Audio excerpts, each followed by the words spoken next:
Ashoka, pour construire un monde dans lequel nous sommes tous acteurs de changement, vous présente votre programme. Audencia, spécialisée dans la formation des responsables de demain et l'accompagnement de la transformation des entreprises, vous présente Plan B, l'économie autrement.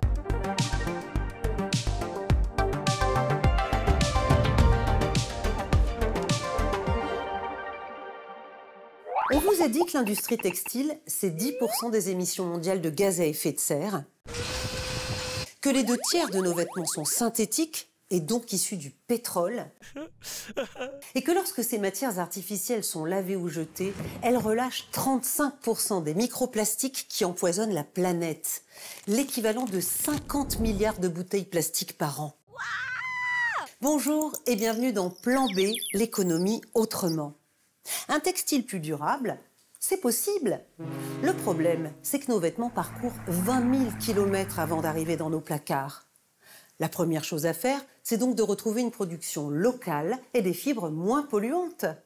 Certains industriels y travaillent dans le nord de la France, le berceau historique du textile qu'on disait condamné. Comme une renaissance, Safilin a inauguré cette usine en mars 2022, la 3e filature de lin à revenir dans l'Hexagone. La plupart des machines et le savoir-faire ont été récupérés en Europe de l'Est. Objectif, transformer le lin sur place. La production de fibres de lin qui est concentrée sur la France, la Belgique et les Pays-Bas s'exporte à 80% vers la Chine et l'Inde pour faire du fil à destination des usages textiles, tissus, habillement principalement. En relocalisant la filature, l'entreprise a déjà créé 25 emplois. 50 sont attendus en 2026. Car les consommateurs sont demandeurs de textiles plus durables. D'où l'investissement de Safilin. Il n'y avait plus personne qui savait filer le lin en France, donc on doit à nouveau former les gens. Donc on démarre avec un outil qui représente à peu près pour nous 10% de notre capacité totale, mais c'est une première pierre. Concrètement, le lin ne parcourt que quelques centaines de kilomètres entre les champs et l'usine. Une fois transformées, les bobines sont livrées chez Le Mailleux à une demi-heure de route pour être tricotées et confectionnées. Ici, le produit phare, c'est ce t-shirt haut de gamme, 75 € en moyenne. Le souci, c'est le prix.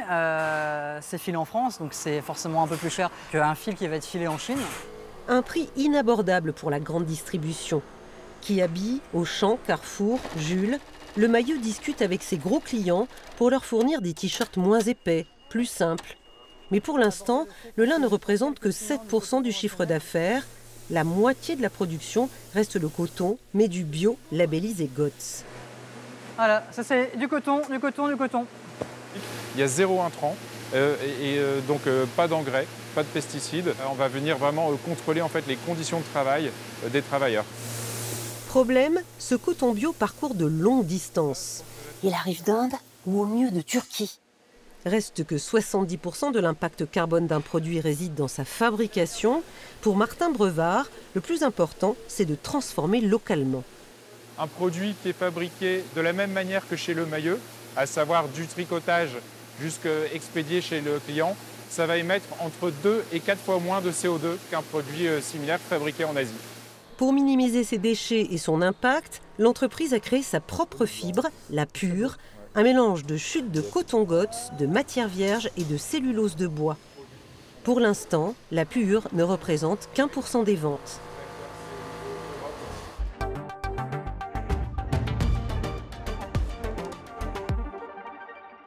Faut-il réglementer pour accélérer la relocalisation ?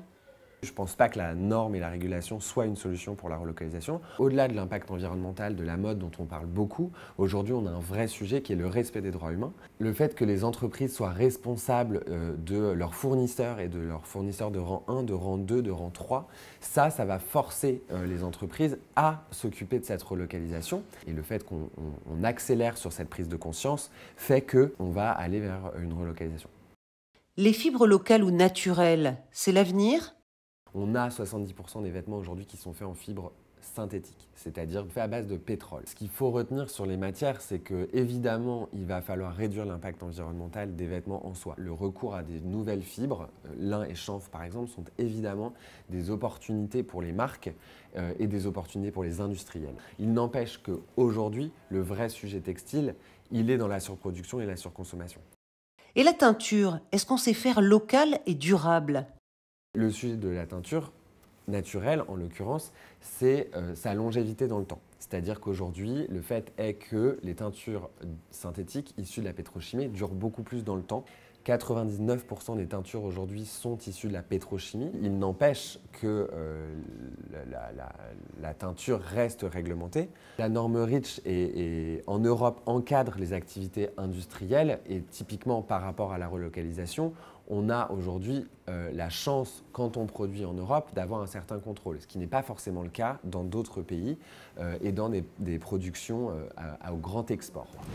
Avant de se quitter, petite fiche pratique pour une penderie durable. Règle numéro 1, achetez des vêtements fabriqués au plus près de chez vous. En France, 2 labels à retenir, Origine France Garantie et France Terre Textile. Règle numéro 2, n'achetez plus, si vous le pouvez, des vêtements synthétiques, polyester, nylon, acrylique, lycra, ils sont en pétrole. Enfin, règle numéro 3, achetez moins et gardez vos vêtements le plus longtemps possible. Bye bye! Audencia, spécialisée dans la formation des responsables de demain et l'accompagnement de la transformation des entreprises, vous a présenté Plan B, l'économie autrement. C'était votre programme avec HEK pour construire un monde dans lequel nous sommes tous acteurs de changement.